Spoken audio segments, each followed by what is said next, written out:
भगवान कहते हैं, फूलों की खुशबू भी वहीं तक फैलती है जहाँ तक हवा बहती है, लेकिन एक इंसान की नेकी और अच्छे कर्म की महक सर्वत्र फैलती है। सर्वप्रथम आपका स्वास्थ्य है जो आपके लिए सबसे बड़ा उपहार है। इसी प्रकार संतोषी व्यक्ति सबसे बड़ा धनी है और इंसान का सबसे बड़ा संबंधी उसकी वफादारी है। भगवान कहती है, जब तुम निराश होते हो तो कोई जब तुम्हारे कंधों पर हाथ रखता है तो तुम्हारी हौसला बढ़ जाता है, तुम्हें हिम्मत मिल जाती है।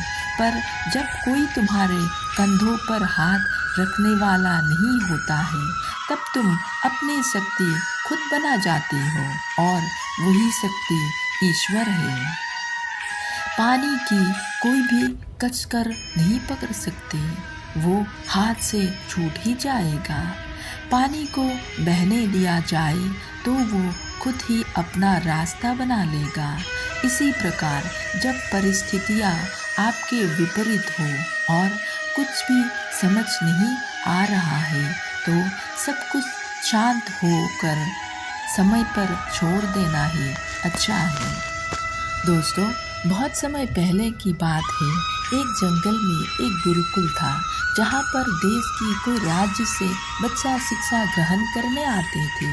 गुरुकुल में छात्र को हर एक विषय के बारे में बहुत सूक्ष्म तरीके से एवं सरल शब्दों में शिक्षा दी जाती थी, जिससे हर एक छात्र जटिल से जटिल विषयों को अच्छे से समझ सके एवं जानकारी प्राप्त कर सके। एक बार उस गुरुकुल में सामान्य छात्र की ही तरह एक छात्र शिक्षा ग्रहण करने आया। वो छात्र किसी भी चीज़ों को बहुत जल्दी समझ नहीं पाता था।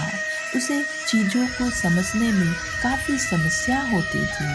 वो छात्र काफ़ी समय तक गुरुकुल में रहा एवं गुरु के द्वारा दी जाने वाली शिक्षा ग्रहण करने लगा। काफ़ी कोशिश करने के बाद भी वो गुरुजी के द्वारा बताया जाने वाली जानकारी को समझ नहीं पाता था। वो छात्र अन्य सभी छात्र की तुलना में काफ़ी पीछे था और अन्य छात्र उन जिन चीज़ों की शिक्षा प्राप्त कर चुके थे, वो छात्र उन चीज़ों को समझने की कोशिश ही कर रहा था, लेकिन फिर भी वो समझ नहीं पाता था। काफ़ी समय बीतने पर भी उस छात्र की गुरुदेव की द्वारा दी जाने वाली शिक्षा ग्रहण करने में मुश्किल हो रहा था। तब एक दिन अन्य सभी छात्र के समक्ष उस विशेष छात्र को बुलाया और उन्होंने उस छात्र को अपने हाथ दिखाने के लिए कहा। छात्र ने अपना हाथ दिखाया। हाथ देखते ही गुरुदेव ने उस छात्र से कहा, तुम्हारे हाथों में बचपन से ही शिक्षा की लकीर नहीं है, अर्थात तुम कभी भी शिक्षा ग्रहण नहीं कर सकते। ये बात बताते हुए गुरुदेव ने अपने अन्य शिष्य के हाथ की लकीर भी उस छात्र को दिखाया।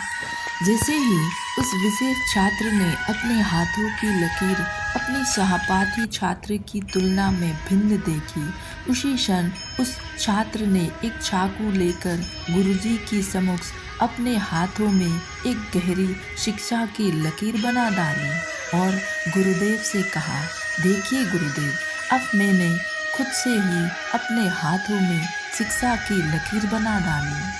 उस छात्र के हाथ पूरी तरह से खून से भरा हुआ था। ये दृश्य देखकर गुरुदेव ने उस कमजोर छात्र को अपने सीने में लगाया और कहा, तुम्हारे जैसे छात्र कभी भी शिक्षा ग्रहण करना तो क्या किसी भी लक्ष्य को पाने से वंचित नहीं रह सकता। आगे चलकर वो छात्र भारत के प्रसिद्ध महर्षि पाणिनि कहलाए। महर्षि पाणिनि वही है जिन्होंने संस्कृत भाषा के सबसे बड़े व्याकरण के 4 भागों में रचना की। उन्हें आज भी संस्कृत भाषा के सबसे बड़े व्याकरण के रचयिता के तौर पर जाना जाता है।